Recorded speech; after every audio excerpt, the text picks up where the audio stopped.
नमस्कार, आप देख रहे हैं न्यूज़ वन इंडिया। मैं हूं आपके साथ राजेश कुमार। उत्तराखंड से आज की अगर बड़ी खबर आपको बताएं तो कैबिनेट मंत्री सतपाल महाराज के पूर्व स्टाफ आईपी सिंह पर एफआईआर दर्ज हुई है और पीडब्ल्यूडी के चीफ अयाज अहमद के खिलाफ भी मुकदमा दर्ज हुआ है।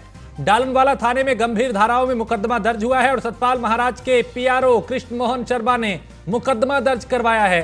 सतपाल महाराज के पूर्व स्टाफ आईपी सिंह पर गंभीर आरोप हैं और बिना सतपाल महाराज की मंजूरी के पीडब्ल्यूडी चीफ के प्रमोशन फाइल अप्रूव की। अयाज अहमद प्रमोशन के बाद लोक निर्माण विभाग के चीफ बन गए थे, तो बिना सतपाल महाराज की मंजूरी के ही पीडब्ल्यूडी चीफ को प्रमोशन फाइल अप्रूव की और अयाज अहमद प्रमोशन के बाद लोक निर्माण विभाग के चीफ बन गए। तो उत्तराखंड से यह बड़ी खबर, जहां पे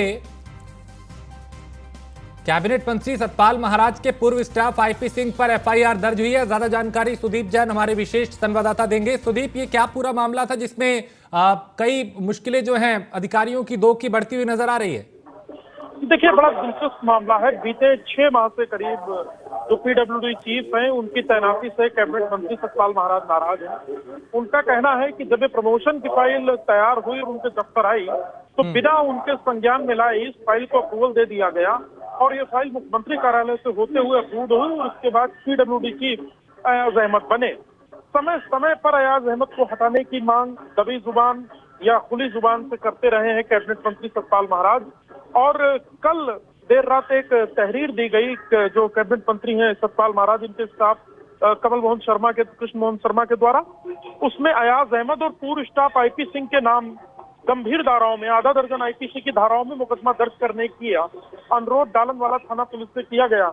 पर जब देखिए, ये पूरी तरह साफ है कि जब एक कैबिनेट मंत्री के स्तर से एप्लीकेशन आएगी तो बहुत स्पष्ट है कि मुकदमा दर्ज होगा और मुकदमा दर्ज भी हुआ। अब देखना महत्वपूर्ण होगा कि क्या पीडब्ल्यूडी चीफ अयाज अहमद को मुकदमा दर्ज होने के बाद हटाया जाएगा या इस पूरे मामले की पत्रावली तलब की जाएगी या मुकदमा दर्ज कर जो फाइंडिंग्स आती हैं उसके आधार पर अगली कार्रवाई होगी। पर उत्तराखंड गठन के बाद शायद इस तरीके का पहला मामला होगा कि एक चीफ इंजीनियर के खिलाफ एक मंत्री को ही मुकदमा कराना पड़ा और फाइल बिना उनके संज्ञान से अप्रूव हो गई। ये भी एक बहुत दिलचस्प और एक बहुत बड़ी बात है। ये बहुत गंभीर मामला है सुदीप के मंत्री की बिना मंजूरी के ही उस फाइल को अप्रूव करा लिया गया। ये अपने आप में दिखाता है कि प्रशासन में बैठे कुछ लोग किस कदर गलत फैसले ले रहे हैं। देखिए, अब कोई फाइल मंत्री के कार्यालय में आई और मंत्री के स्टाफ द्वारा ही अप्रूव हुई है, तभी वो फाइल आगे बढ़ी और तभी उस फाइल पर प्रमोशन के आधार पर निर्णय हुआ। दूसरी बात, यदि इतनी महत्वपूर्ण फाइल चल रही है, कैबिनेट मंत्री के संज्ञान में नहीं आया तो यह और भी चौंकाने वाला है। यदि संज्ञान में था और उसके बाद ये आरोप लग रहे हैं तो एफआईआर दर्ज होने के बाद क्योंकि आईपी सिंह जो उनका स्टाफ है, वैसे तो वो प्रशासन सचिवालय सेवा के अधिकारी बताए जाते हैं आईपी सिंह, जब उनके बयान होंगे तो और स्थिति स्पष्ट होगी कि क्या वास्तव में मंजूरी के साथ फाइल अप्रूव हुई है या उन्होंने स्वयं ही फाइल अप्रूव करके आगे बढ़ा दी। अयाज अहमद के साथ क्या उनकी कोई सेटिंग गटिंग थी या कोई लेन देन था, ये सारी चीजें मुकदमे दर्ज होकर जो जांच होगी उसमें साफ होगी। लेकिन अब सवाल ये है कि पीडब्ल्यूडी उत्तराखंड में पीडब्ल्यूडी का चीफ कौन होगा, क्योंकि चीफ के खिलाफ तो मुकदमा कायम है। क्या वो काम करते रहेंगे या विवेचना के आधार पर निर्णय होगा? तो ये भी एक बड़ा अगला सवाल है, वो यही है कि पीडब्ल्यूडी चीफ क्या वो माने जाएंगे या उनके स्थान पर कोई आएगा या राज्य सरकार अभी पीडब्ल्यूडी चीफ अयाज अहमद को ही आगे सत्ता देते हुए पीडब्ल्यूडी की कमान उन्हीं के पास रखेगी। ठीक है, जबकि पीडब्ल्यूडी मिनिस्टर सतपाल महाराज नाराज है। ठीक है सुदीप, आप मेरे साथ बने रहिए, कुछ और खबरों पे भी जानकारी लेंगे। फिलहाल शुक्रिया। तो एजाज अहमद प्रमोशन के बाद यहाँ पे चीफ सेक्रेटरी बन गए थे और अब उनकी मुश्किलें जो है वो देखना होगा किस कदर बढ़ रही हैं। मुकदमा दर्ज हुआ है और उत्तराखंड प्रदूषण नियंत्रण बोर्ड के यानी जो नियंत्रण बोर्ड है उसके सदस्य सचिव हटाए गए हैं और पिछले कई साल से सदस्य सचिव एसपी को हटाया गया है और मुख्य वन संरक्षक गढ़वाल सुशांत पटनायक को अतिरिक्त जिम्मेदारी दी गई है। मुख्य वन संरक्षक गढ़वाल के साथ अब सदस्य सचिव प्रदूषण नियंत्रण बोर्ड बने हैं और विभिन्न फैक्ट्रियों को नोटिस देने को लेकर भी चर्चाओं में थे और ऐसे में अब इनको हटाया गया है। ज्यादा जानकारी सुदीप देंगे। सुदीप, ये जो कार्रवाई हुई है हटाने की, इसके पीछे बड़ी वजह क्या बताई जा रही है? तो पोल्यूशन कंट्रोल बोर्ड में मेंबर सेक्रेटरी थे, उनके द्वारा कई फैक्ट्रीज को एकाएक नोटिस सर्व किए जाने लगा कि आपके फैक्ट्री का लाइसेंस निरस्त होगा क्योंकि पॉलीथीन का आप इस्तेमाल करते हैं और पॉलीथीन की एक कैटेगरी, एक स्पेसिफिकेशन है, उसको ये जो आपकी फैक्ट्री उसको फुलफिल नहीं कर रही है। देखिए, उत्तराखंड छोटा राज्य है, यहाँ पहले ही फैक्ट्रियां और पहले ही जो संसाधन है वो कम है। एकाएक इस प्रकार के आदेश होने से थोड़ी हड़कंप की स्थिति मची और हड़कंप की स्थिति होने के बाद जो कारोबारी थे, उद्योगपति थे, वो भी कोर्ट जाके इसकी कानूनी राय ढूंढने लगे कि आखिर इसका कानूनी विकल्प क्या हो सकता है, कानूनी तरीका क्या हो सकता है। अब इसके बाद राज्य सरकार ने देर रात ये निर्णय लेते हुए जो एसपी सुबुद्धि हैं उनसे पोल्यूशन कंट्रोल बोर्ड का चार्ज ले लिया है और गढ़वाल के जो चीफ हैं फॉरेस्ट के, वही इस काम को अतिरिक्त प्रभार के रूप में देखेंगे। तो माना यही जा रहा है कि उद्योगों को नोटिस लेकर जो पूरा प्रकरण हुआ वो वजह बना। इसके साथ ही जानकार ये भी बताते हैं कि केंद्र का जो पोल्यूशन कंट्रोल बोर्ड है उससे पूर्व में एक नोटिस जारी किया गया था और पूछा गया था कि कुछ मामलों में क्या कार्रवाई हुई है। इस पर एसपी सुबुद्धि द्वारा गलत जानकारी दी गई और केंद्र से टिप्पणी आई थी चीफ सेक्रेटरी को कि इनके खिलाफ कार्रवाई की जाए। तो दोनों ये वजह हो सकती है जिन कारण से एसपी सुबुद्धि को इस महत्वपूर्ण चार्ज से हटाया गया। ठीक है सुदीप, आप मेरे साथ बने रहिए, कुछ और खबरों पे भी जानकारी लेंगे। तो उत्तराखंड प्रदूषण नियंत्रण बोर्ड के सदस्य को हटाया गया है और पिछले कई साल से सदस्य सचिव एसपी सुबुद्धि को उनके खिलाफ कई तरह की शिकायतें आ रही थी, जिसके बाद ये एक्शन लिया गया।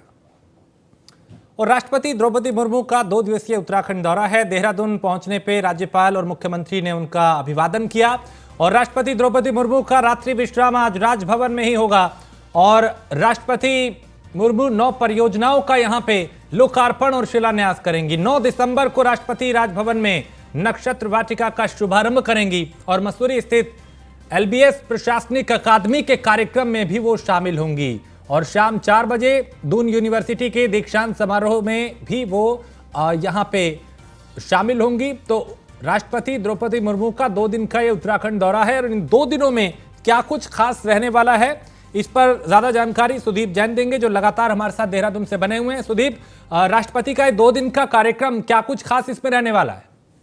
जी देखिए, द्रौपदी मुर्मू राष्ट्रपति उत्तराखंड की राजधानी देहरादून पहुंच चुकी हैं। इस वक्त वो राजभवन में है और करीब 20 मिनट बाद वो मुख्यमंत्री आवास पहुंच रही हैं, जहां एक सांस्कृतिक कार्यक्रम के साथ ही लोगों से मुलाकात और राज्य सरकार की 9 योजनाओं का शिलान्यास व लोकार्पण वो करेंगी। राष्ट्रपति द्रौपदी मुर्मू का आज रात्रि विश्राम राजभवन में होगा और कल वो सुबह लाल बहादुर शास्त्री अकादमी जा रही हैं, जहां एलबीएस में चर्चा के साथ ही वहां के भी कुछ प्रोजेक्ट्स का वो शिलान्यास शुभारंभ करेंगी और कल 2 बजे वो दून विश्वविद्यालय के जो सर्टिफिकेशन का कार्यक्रम है, जिसे दीक्षांत समारोह भी कहते हैं, उसमें शिरकत करने के बाद वापस दिल्ली जाएंगी। तो बहुत सुरक्षा के पुख्ता इंतजाम किए गए हैं। जो कैंट रोड, मुख्यमंत्री आवास, गवर्नर हाउस है, इसके आसपास कई रोड को डाइवर्ट किया गया है और इस प्रकार से व्यवस्था तैयारी की गई है कि किसी भी प्रकार से कोई चूक न रहने पाए। ठीक है, बहुत शुक्रिया सुदीप जैन इस तमाम जानकारी के लिए। तो राष्ट्रपति द्रौपदी मुर्मू का 2 दिवसीय उत्तराखंड दौरा है। इन 2 दिनों में कई कार्यक्रम हैं जिसमें वो शिरकत करेंगी।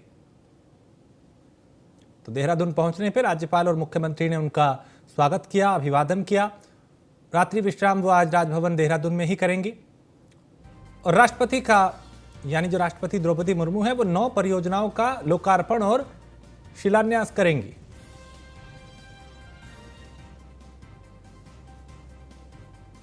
तो 9 दिसंबर को राष्ट्रपति राजभवन में नक्षत्र वाटिका का उद्घाटन करेंगी।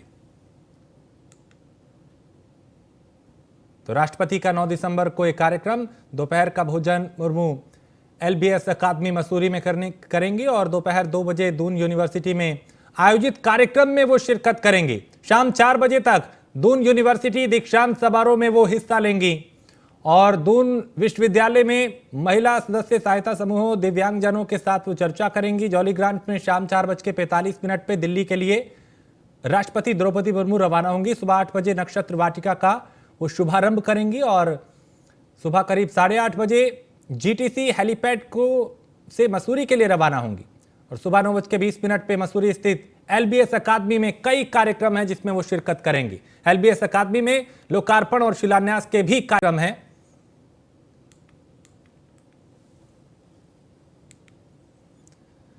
तो 2 दिन का उनका ये दौरा और इन 2 दिनों में कई कार्यक्रम जिसमें राष्ट्रपति द्रौपदी मुर्मू शिरकत करेंगी।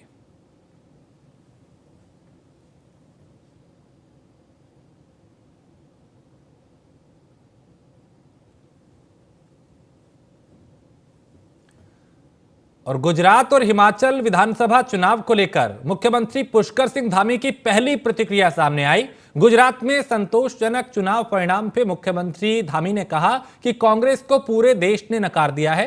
राहुल गांधी की भारत जोड़ो यात्रा का ये फेलियर है। हिमाचल चुनाव परिणाम पे मुख्यमंत्री ने ज्यादा कुछ नहीं कहा। और वहीं पूर्व मुख्यमंत्री त्रिवेंद्र सिंह रावत ने भी विधानसभा चुनाव परिणाम पर अपनी प्रतिक्रिया दी और कहा कि गुजरात में लगातार भारतीय जनता पार्टी को जनता का आशीर्वाद मिल रहा है, जिस कारण गुजरात में बीजेपी चौथी बार लगातार सरकार बनाने जा रही है। हिमाचल चुनाव पर पूर्व मुख्यमंत्री त्रिवेंद्र सिंह रावत ने कहा कि चुनाव के लिए सभी जगह रणनीति बनाई जाती है, कहीं रणनीति सफल होती है तो कहीं पे असफल होती है। उन्होंने कहा कि हिमाचल चुनाव परिणाम को लेकर पार्टी मंथन कर रही है, कहां कमी रह गई उसकी भी समीक्षा की जा रही है। और उत्तराखंड प्रदेश अध्यक्ष महेंद्र भट्ट ने कहा कि पार्टी ने कोशिश की थी कि हिमाचल का रिवाज बदला जाए, लेकिन वो नहीं बदल पाए। भट्ट ने कहा कि पार्टी अभी से इसकी समीक्षा में जुट गई है। भारतीय जनता पार्टी एक राष्ट्रवादी सोच के साथ पूरे देश के अंदर काम कर रही है। माननीय प्रधानमंत्री जी का जो विजन है वो विजन पूरे देश की जनता भली भांति देख रही है। और गुजरात के अंदर जो अभी परिणाम आए हैं, जैसे परिणाम सभी जगह के आ रहे हैं, लेकिन गुजरात के परिणाम एक तरफा जो दिखाई दे रहे हैं वो इस बात का प्रतीक है कि जो लोग आज भारत जोड़ो यात्रा पर निकल रहे थे, जिन्होंने कभी भारत तोड़ने का काम किया था, चाइना को जमीन देने का काम किया था, पाकिस्तान को जो है पाकिस्तान देने का काम जिनके नेतृत्व में, जिनकी पार्टी के समय में हुआ था, उसको जनता ने नकार दिया है। इन सबको ये यात्रा सब बंद करनी चाहिए। इसका कोई भी नतीजा नहीं आने वाला, क्योंकि भारत आज प्रधानमंत्री मोदी जी के नेतृत्व में सशक्त भारत बन रहा है, शक्तिशाली भारत बन रहा है, समर्थ भारत बन रहा है। और उसका अभी अभी जो G20 का जो हमको अध्यक्षता मिली है, हमको नेतृत्व मिला है हमारे देश को, निश्चित रूप से पूरी दुनिया अब भारत के नेतृत्व को स्वीकार रही है। भारतीय जनता पार्टी 15 साल से दिल्ली में नगर निगम में हम लोग थे। हिमाचल का ट्रेंड यही रहा है। ये ठीक है कि देवभूमि उत्तराखंड एक नजीर हिमाचल बने, इसलिए हमने इस दिशा में प्रयास भी किए थे। पार्टी का राष्ट्रीय नेतृत्व से लेकर प्रदेश नेतृत्व तक उससे हमारी पहल थी। वो निर्णय उस रूप में नहीं आ पाया।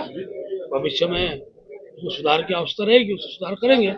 और संगठन में कहाँ कमियां रहे उसकी चर्चा चिंतन आज से ही प्रारंभ हो गया पार्टी के अंदर। 15 मैं बधाई देना चाहूँगा माननीय प्रधानमंत्री जी को, गृह मंत्री जी को और राष्ट्रीय अध्यक्ष जी को, और गुजरात की जो टीम है अब ये लगातार भारतीय जनता पार्टी 21वीं सदी में लगातार गुजरात प्रांत भारतीय जनता पार्टी को विजयी बना रहा है और पिछली बार से अधिक बहुमत से इस बार वहाँ पर भारतीय जनता पार्टी जीत कर आई है। मैं समझता हूँ कि ये भारतीय जनता पार्टी की लोकप्रियता है, माननीय प्रधानमंत्री जी की लोकप्रियता है और वहाँ के परिणाम अपेक्षा के अनुकूल ही हैं। और हिमाचल विधानसभा चुनाव में आए नतीजों के बाद देहरादून के कांग्रेस प्रदेश मुख्यालय में कार्यकर्ताओं ने काफी यहां पे जश्न मनाया। कार्यकर्ताओं ने आतिशबाजी की, मिठाइयां बांटी और यहां पे ढोल नगाड़ों पे थिरकते नजर आए।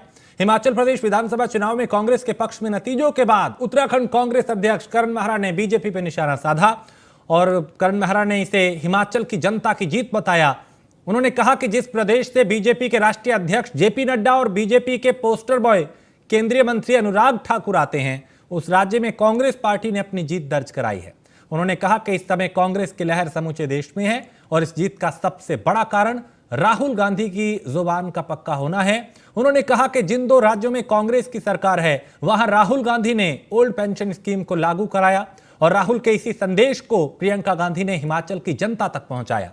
उन्होंने गुजरात चुनाव का जिक्र करते हुए कहा कि बीजेपी की बी टीम कही जाने वाली आम आदमी पार्टी 17% से ज्यादा वोट शेयर ले गई। अगर आम आदमी पार्टी और कांग्रेस का वोट शेयर जोड़ दिया जाए तो बीजेपी कहीं नहीं टिकती, लेकिन बीजेपी केमिस्ट्री बनाने में कामयाब रही है। मैं ये कहने में मुझे जरा भी संकोच नहीं है कि बीजेपी की बी टीम, आप अपने जो उसकी करना था उसमें उस कामयाब रही, क्योंकि जहां जहां आपको लगता है कि बीजेपी और कांग्रेस में डायरेक्ट मुकाबला है, आप वहां वोट शेयर को काटने के लिए आ जाती है। 16 से 17% वोट आप ले गई। अगर कांग्रेस और उसका वोट प्रतिशत आप जोड़ लें, और क्योंकि जैसे हिमाचल में भी आपने देखा होगा वोट परसेंटेज लगभग बराबर है, लेकिन सीटों में फर्क है। अगर आपको पड़ने वाला 17% वोट कांग्रेस के फेवर में जाता तो निश्चित तौर पे कांग्रेस की सरकार आज गुजरात में होती। मैं ये और हिमाचल विधानसभा चुनाव में भारी जीत पर कांग्रेस में खुशी है। अल्मोड़ा के चौगानपाटा में जिला कांग्रेस कमेटी ने मिठाई बांटी और आतिशबाजी के साथ जश्न मनाया। अल्मोड़ा जिला अध्यक्ष पीतांबर पांडे ने कहा कि अब बीजेपी का ग्राफ कम होगा।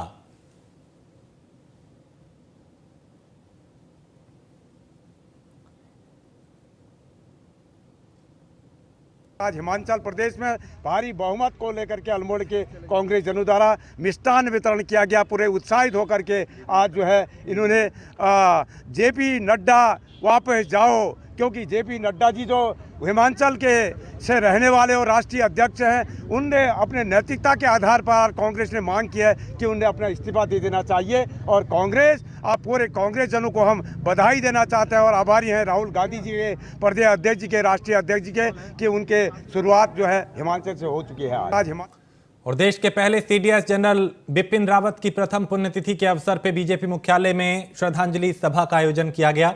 इस दौरान मुख्यमंत्री पुष्कर सिंह धामी, बीजेपी प्रदेश अध्यक्ष महेंद्र भट्ट और पूर्व मुख्यमंत्री त्रिवेंद्र सिंह रावत समेत पार्टी के कई वरिष्ठ नेताओं ने बिपिन रावत के चित्र पर माल्यार्पण कर उन्हें श्रद्धांजलि अर्पित की। मुख्यमंत्री पुष्कर सिंह धामी ने कहा कि आज सभी ने यह संकल्प लिया है कि जनरल बिपिन रावत के सपने पार्टी और सरकार साकार करेगी। इस मौके पर बीजेपी प्रदेश अध्यक्ष महेंद्र भट्ट ने कहा कि पार्टी हर साल स्वर्गीय बिपिन रावत की पुण्यतिथि के अवसर पर रक्तदान शिविर का आयोजन करेगी। बिपिन रावत जी का समय हम सब के बीच में से जाना, जहां उत्तराखंड राज्य के लिए तो बहुत बड़ी क्षति हुई, पूरे देश के लिए बहुत बड़ी क्षति थी और उनके बहुत सारे सपने थे। विशेषकर हमारे राज्य उत्तराखंड को लेकर, दूर दराज के क्षेत्रों को लेकर, बागवानी के क्षेत्र में, कृषि के क्षेत्र में, पर्यटन के क्षेत्र में अनेकों प्रकार से वो काम करना चाहते थे।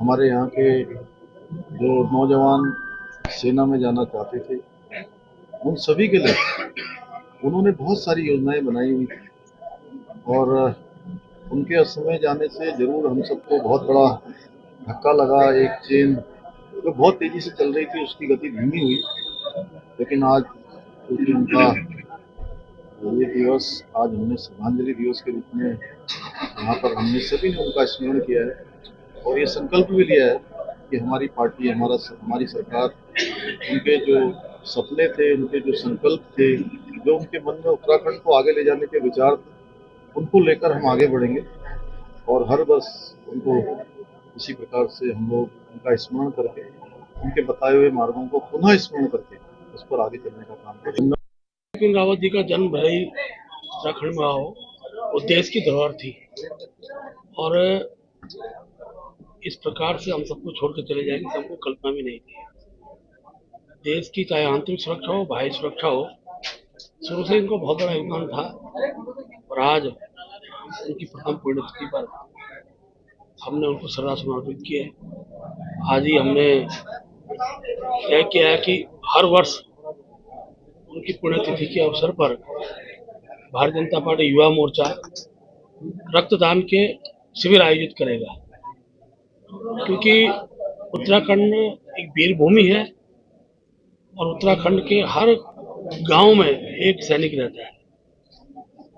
सैनिक जहां सरहद पर खून बहाता है, वहीं आवश्यकता पड़ने पर उनको खून की भी दिक्कत ना हो, इसलिए एक अभियान के रूप में हम उस कार्यक्रम को लेंगे। और मसूरी में पौड़ी गढ़वाल विकास समिति ने मसूरी के शहीद स्थल पे देश के प्रथम सीडीएस बिपिन रावत की पुण्यतिथि पर विशेष हवन कर उनकी आत्मा की शांति के लिए प्रार्थना की। श्रद्धांजलि सभा का भी आयोजन किया गया, जिसमें कई लोग मौजूद रहे और उन्हें श्रद्धांजलि अर्पित की गई। बिपिन रावत अमर रहे के नारे भी यहाँ पे लगे।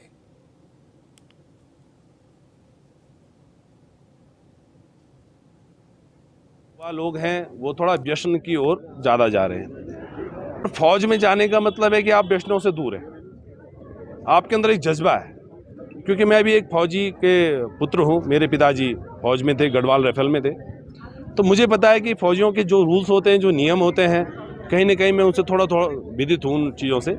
तो मुझे लगता है कि उन युवाओं को हम कैसे अच्छे पदों पर पहुँचा पाएँ, उनको कैसे हम जश्नों से दूर रख पाएँ, मुख्य उद्देश्य हमारा बिपिन रावत जी को श्रद्धांजलि का यही था। हमारे युवा लोग सभी जानते हैं कि उत्तराखंड एक युवा प्रदेश के साथ साथ यहाँ के युवाओं का सबसे ज़्यादा रुझान आर्मी और सेना की तरफ होता है।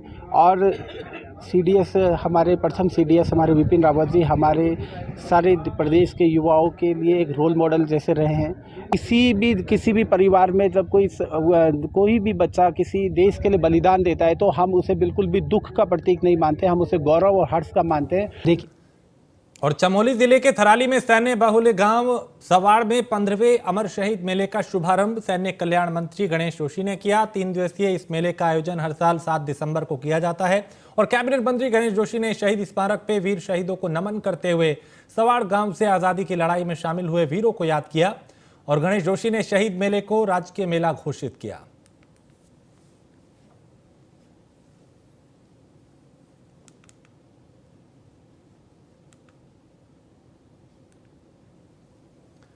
और उत्तराखंड में 22 साल बाद अब महिला नीति आने वाली है, जिसे लेके ड्राफ्ट तैयार किया जा रहा है। महिला आयोग के द्वारा महिला नीति का ड्राफ्ट तैयार किया जा रहा है, जिसको लेकर 21 दिन के भीतर उत्तराखंड की जनता से भी राय ली जाएगी। महिला आयोग की अध्यक्ष कुसुम कंडवाल का कहना है कि 8 मार्च को महिला दिवस के अवसर पर महिला नीति लॉन्च की जाएगी। महिलाओं की सुरक्षा को देखते हुए भी महिला नीति में प्रावधान किए जा रहे हैं।